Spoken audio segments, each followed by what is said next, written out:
What's shaking, my friends? Welcome back to my channel. My name is Shay, and today we're going to talk about all the books I read in the month of March.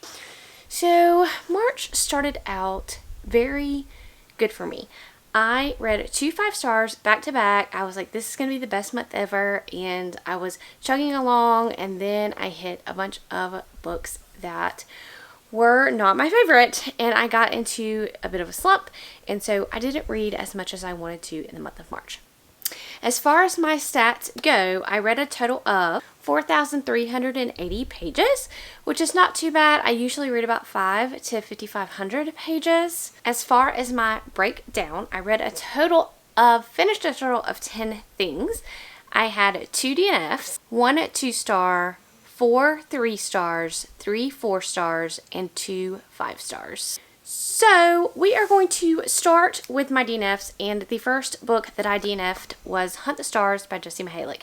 This is one of my most anticipated reads of the year, and if you know me, I've talked about it a lot on my channel.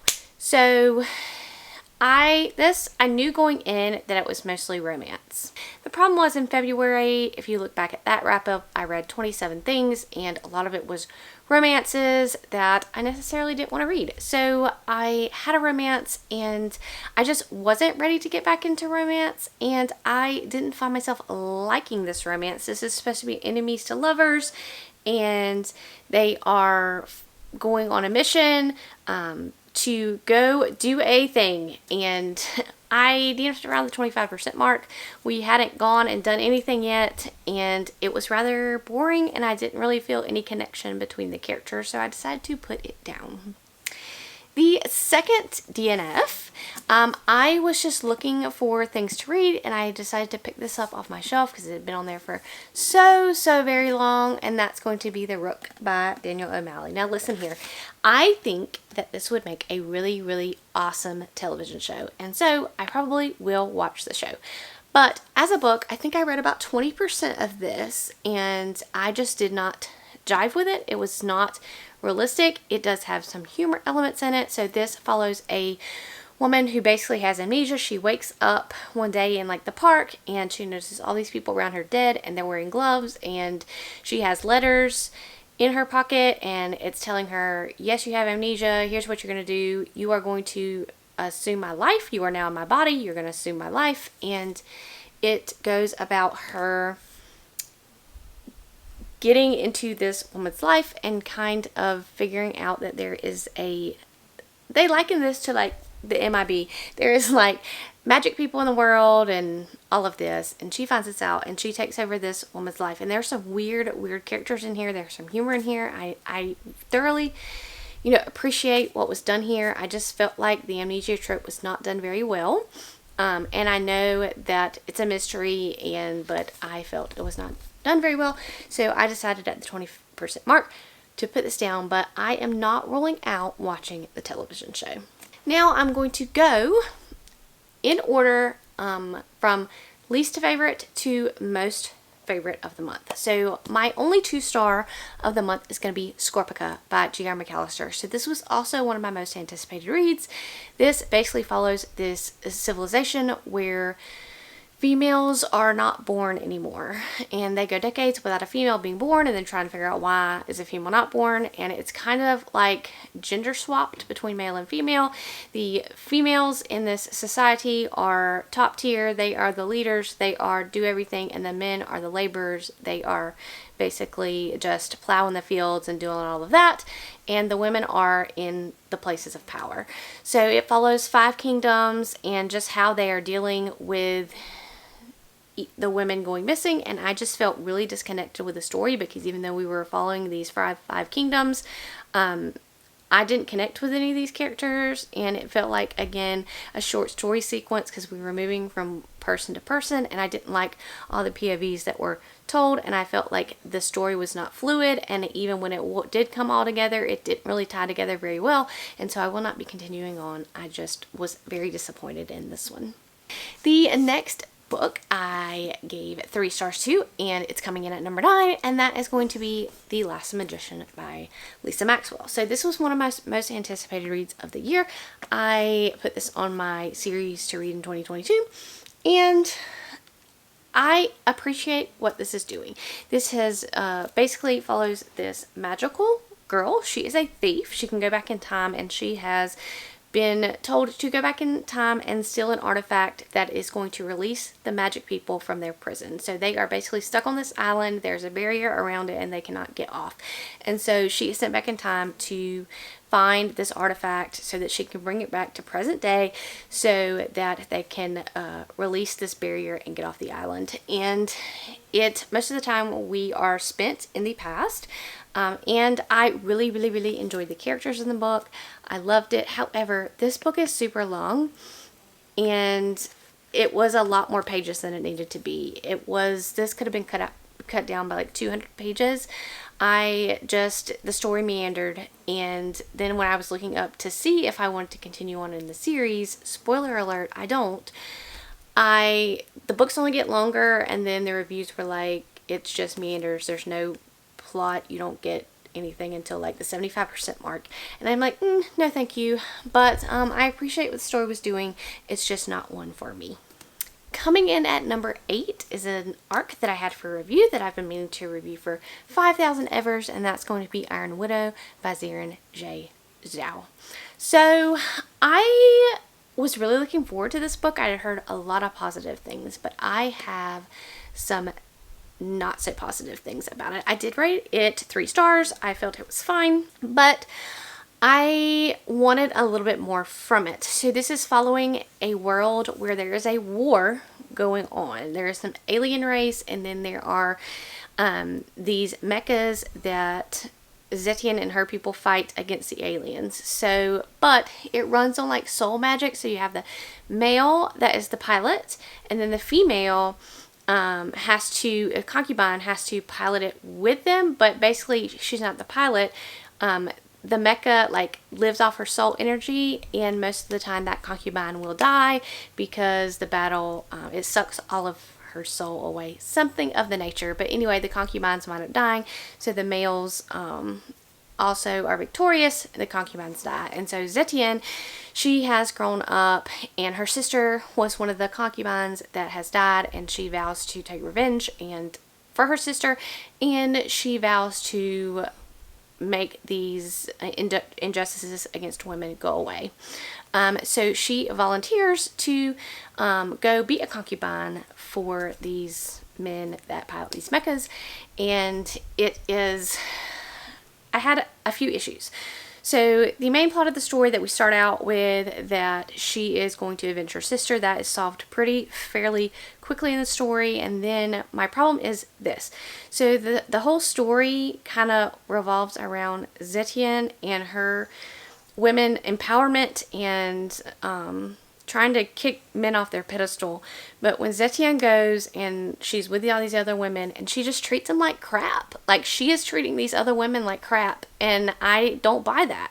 And then she rises, and then she gets such an ego where it's not about the women anymore.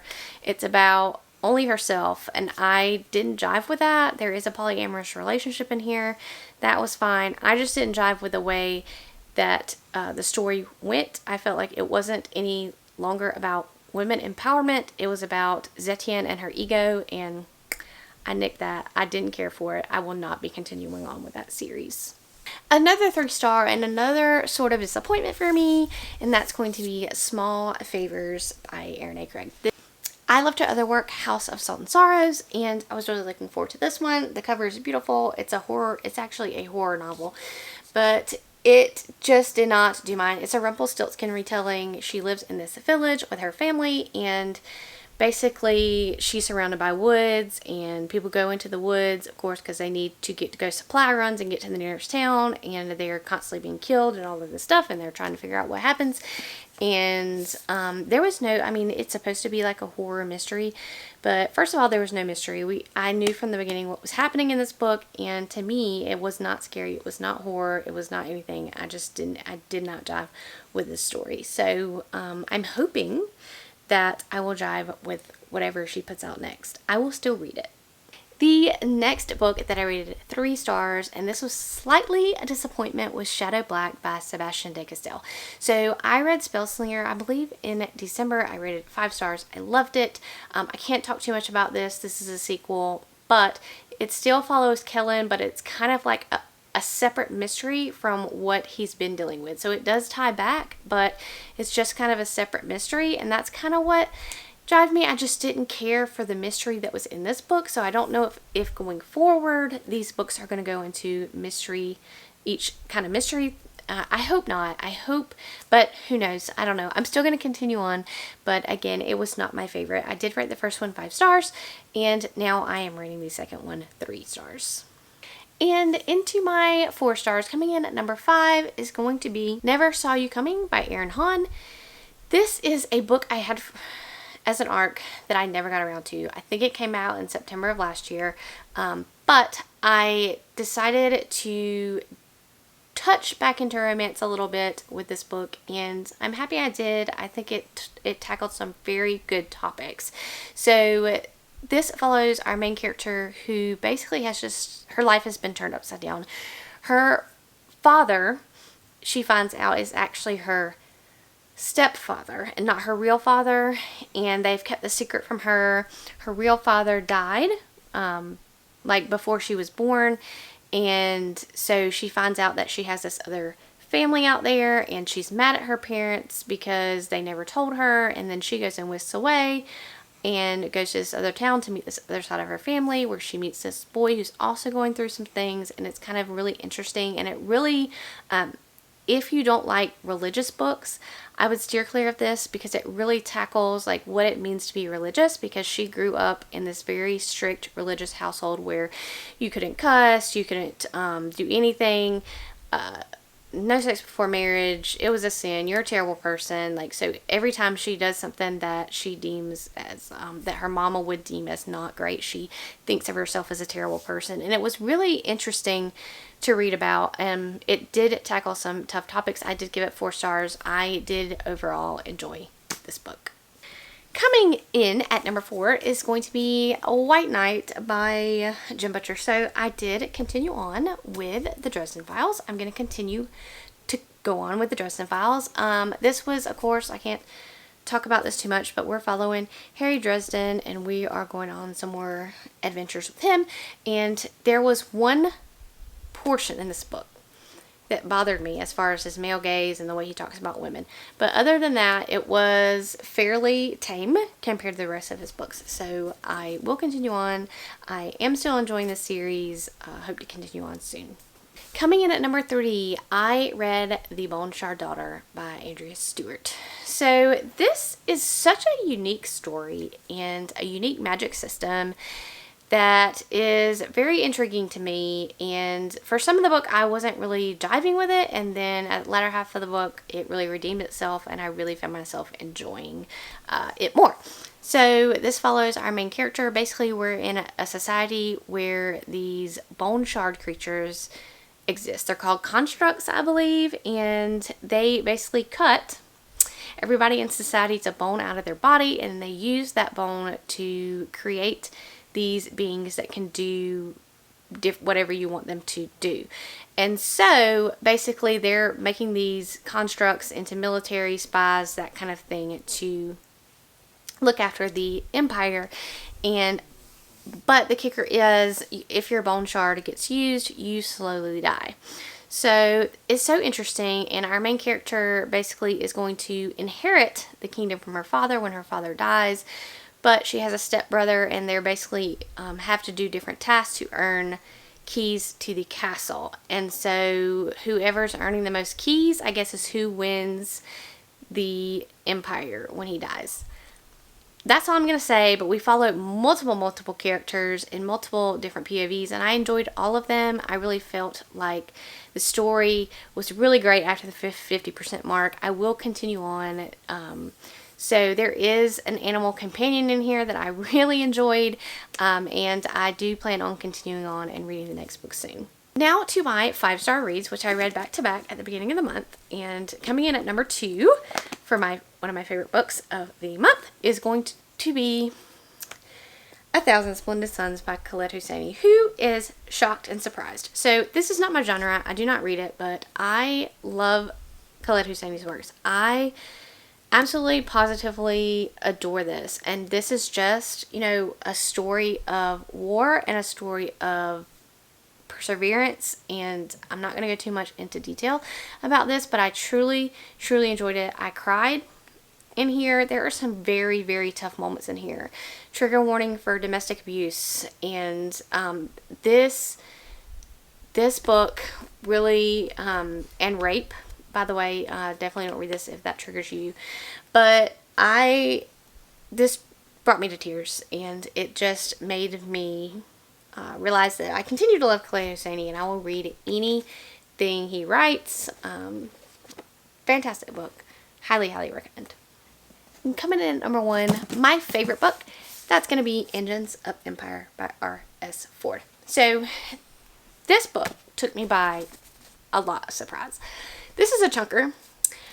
I loved every second of this book. So this book has multiple POVs. In books with multiple POVs, I kind of usually detract some points because I don't like one POV. I loved every single POV in this book. This was so interesting. So we're basically following this upper family who is... Let me just read the back because it tells you more about it in a better way than I can. So it says, the nation of Torwin is run on the power of industry, and industry is run by the guilds. Chief among them are the Hawkspurs, whose responsibility is to keep the gears of the empire turning. That's exactly why matriarch Rosamund Hawkspur sent each of her heirs to the far reaches of the nation. So she sends her heirs out, each to learn a different task, so that when things happen, they will be able to take over that part of the empire. And she has these children, and one of them ends up getting accused of murder. And so he gets captured and taken off to a different land. So you have his perspective. You have this other one of her heirs that is taken off into the military, and then he finds some wacky stuff, and then you have another one that is gone somewhere else. So you have all of their perspectives, and then you have at the 50% mark another surprise perspective that you learn. She's so amazing. And then you have Rosamund herself, and basically you are trying to figure out what is going on, and is there a plot to overthrow the empire, and what is happening. And there's magic and creatures, and I highly recommend this. This was action-packed. It was almost like when you were in each sibling that was a different place was going through a totally different story. So it was an action-packed story here, an action-packed story here, an action-packed story here, but the stories did all like flow together in a seamless manner, and I really highly enjoy this. I cannot wait for the sequel. Let's get it now. Elliot Brooks did a fantastic review of this, so I'll leave it down below, but I highly recommend this. It was definitely one of my favorite reads of the year so far in 2022, and possibly one of my favorite reads ever. So highly recommend. Go check it out. Go read it. So now we are going to start reading for the month of April. I hope you guys have a great reading month in April, and I will see you next time.